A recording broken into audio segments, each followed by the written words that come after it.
പിന്നെ വളരെ പ്രധാനപ്പെട്ട കടമകൾ മാത്രം ഞാൻ ഓർമ്മപ്പെടുത്തുന്ന സമയമില്ല. വളരെ പ്രധാനപ്പെട്ട കടമകൾ അതിലൊന്ന് ഹബീബായ പ്രവാചകർ പറയുന്നു, ഭർത്താവിന്റെ അനുമതിയില്ലാതെ അനുവാദമില്ലാതെ വീട് വിട്ട് പുറത്തു പോകാൻ പാടില്ല. അങ്ങനെ ഭർത്താവിന്റെ അനുവാദമില്ലാതെ വീട് വിട്ട് പുറത്തു പോയി കഴിഞ്ഞാൽ നീ നടന്നു പോകുന്ന വഴിത്താരയിലുള്ള മണൽപ്പൊരികളുണ്ടല്ലോ, നിന്നെ ശപിക്കുന്നതാ. പറന്നു പോകുന്ന പറവകൾ പോലും നിന്നെ ശപിക്കുന്നതാ. സമുദ്രത്തിന്റെ വൃത്തത്തിലൂടെ ഓടിയിട്ട് കൊണ്ടിരിക്കുന്ന മത്സ്യങ്ങളില്ലേ, ആ മത്സ്യങ്ങൾ പോലും പെണ്ണേ നിന്നെ ശപിക്കുന്നതാ. അതിന്റെ ശാപം പെട്ടെന്ന് ഏൽക്കും. അതുകൊണ്ട് അള്ളാഹുവിന്റെ റസൂൽ അങ്ങനെ പറഞ്ഞേ. നമ്മൾ പറയില്ലേ, നമ്മുടെ കുഞ്ഞു മക്കൾ ഒരു കല്ലെടുത്തെറിഞ്ഞിട്ട് ഒരു അണ്ണാൻ കുഞ്ഞിനെ പിടിച്ച് വീട്ടിൽ കൊണ്ടിട്ടാ നമ്മൾ പറയും, മോനെ നാക്കെടുക്കാ പ്രാണിയാണ്, അത് പ്രാവിയാ, നിന്റെ മണ്ട പൊളിഞ്ഞു പോകുന്നു പറയും. എന്തുകൊണ്ടാ? ആ ജീവികളെ അള്ളാഹു ഏറ്റവും അധികം ഇഷ്ടപ്പെടുന്നു. അതെന്തെങ്കിലും നമുക്കെതിരെ അള്ളാഹുവിനോട് പറഞ്ഞാൽ സ്വീകരിക്കും.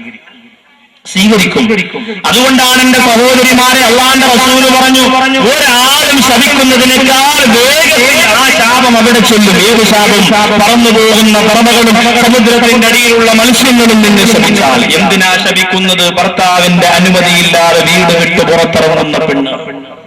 കുടുംബശ്രീ ഞാൻ അംഗീകരിക്കുന്നു, എനിക്കിഷ്ടമാണ്, നല്ല സന്തോഷമായി. എല്ലാ റോഡും ഇവിടെ ഞാൻ പോകുന്ന ആ വഴിയൊക്കെ വളരെ ഭംഗിയായി, സന്തോഷമായി. റോഡൊക്കെ നല്ല കട്ടറില്ലാത്ത റോഡായി, സന്തോഷമാണ്. പക്ഷെ വേറൊരു കാര്യം, നിങ്ങളുടെ മൊബൈൽ നമ്പർ ആണുങ്ങൾക്ക് കൊടുക്കാൻ പാടില്ല. കുടുംബശ്രീയിൽ വലിയ ഗുണാണ്ടർമാരുണ്ട്, അവരിങ്ങോട്ട് വന്നിട്ട് സീനവാത്ത കൊണ്ടുവന്നിട്ട് മൊബൈൽ നമ്പർ എഴുത്, റസിയാത്ത മൊബൈൽ നമ്പർ എഴുത്, റൊക്കിയാത്ത മൊബൈൽ നമ്പർ എഴുത് എന്നും പറഞ്ഞു കുറച്ച് ആൾക്കാർ ഇതിന്റെ പിന്നിൽ കളിക്കുന്നുണ്ട്. അത് നമ്മളറിയില്ല. എന്റെ സഹോദരിമാര് ഗൗരവത്തോടെ കാണുന്നത്, എല്ലാ കാര്യങ്ങളും നമ്മൾ ഒരുമയോടുകൂടി പ്രവർത്തിക്കുമ്പോൾ നമ്മുടെ മാനം ജീവിക്കാൻ പാടില്ല. നമ്മുടെ അഭിമാനം നമ്മൾ സൂക്ഷിക്കണം. കുടുംബശ്രീയും വോട്ടിടാൻ പോലും പഞ്ചായത്തിന് പോലും കുഞ്ഞിന് ബോഡി കൊടുക്കാൻ പോലും അതൊക്കെ നല്ലതാണ്. പക്ഷെ അവിടെ ഇരിക്കുന്ന ഉദ്യോഗസ്ഥന്മാർ നിന്റെ മൊബൈൽ നമ്പർ ചോദിക്കുമ്പോൾ ആ മൊബൈൽ നമ്പർ നീ കൊടുക്കാൻ പാടില്ല. നിന്നെ അങ്ങനെ ഒരു ആവശ്യത്തിന് അവർ വിളിക്കണ്ട.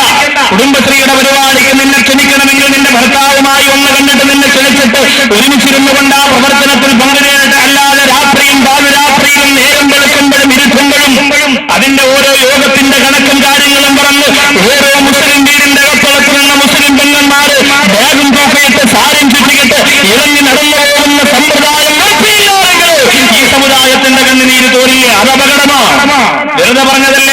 അങ്ങനെ ഒരു അബദ്ധം എന്റെ സഹോദരിമാർക്ക് പറ്റിപ്പോയിട്ടുണ്ട്, ഉറപ്പല്ലേ? അങ്ങനെ ഒരു അബദ്ധം എന്റെ പ്രിയപ്പെട്ട ഉമ്മപെങ്ങന്മാർക്ക് സംഭവിച്ചു പോയി. ഇനി തിരുത്താൻ നിർവാഹമില്ല. സിമ്മൂരി കടയിലേ ഉള്ള ആകെ നിർവാഹം. പുതിയ സിം എടുത്തു 50 രൂപ എടുത്താൽ പോലെ 500 രൂപയ്ക്ക് വിളിക്കുകയും ചെയ്യാം. അതെടുക്കലേ ഉള്ളൂ നിർവാഹം. ഒഴിവാക്കണം. സഹോദരങ്ങൾ വിചാരിക്കും, ഉസ്താദേ ആകെ മൊത്തം രാത്രി ഒരു സമാധാനം 10 പൈസ കൊള്ളാം, നിങ്ങൾ അത് കൊള്ളാക്കും. അത് നമ്മൾ ഒഴിവാക്കണം. എന്റെ സഹോദരിമാരെ, അപകടമാണ്. ഒരുപാട് പ്രശ്നങ്ങൾ അതിന്റെ പിന്നിലുണ്ട്.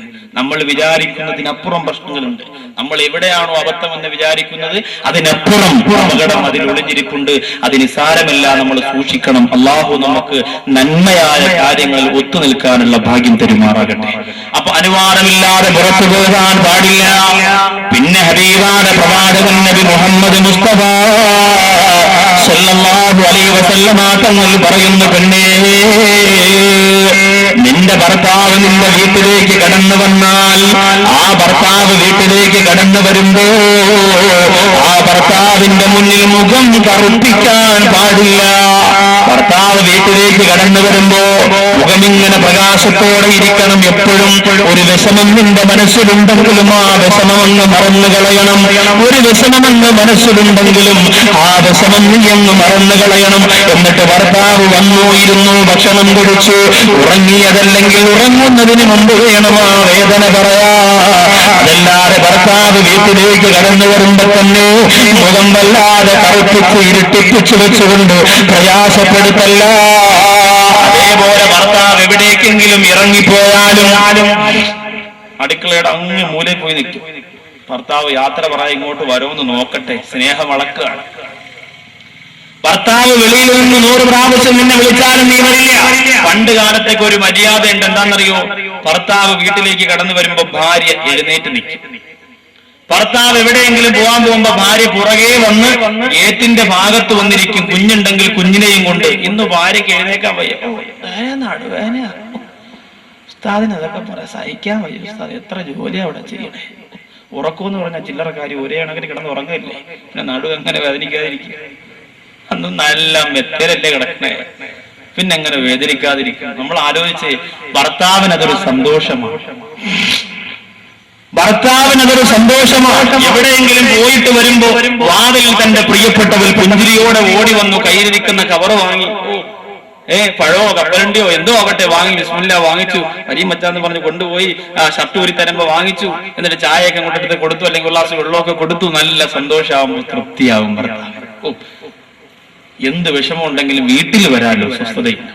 അതുപോലെ വീട്ടിൽ നിന്ന് ഇറങ്ങിപ്പോകുമ്പോൾ പ്രിയപ്പെട്ട ഭാര്യ വാതിൽ വന്നു നിന്ന് കൊതിയോടെ കാത്തിരിക്കും.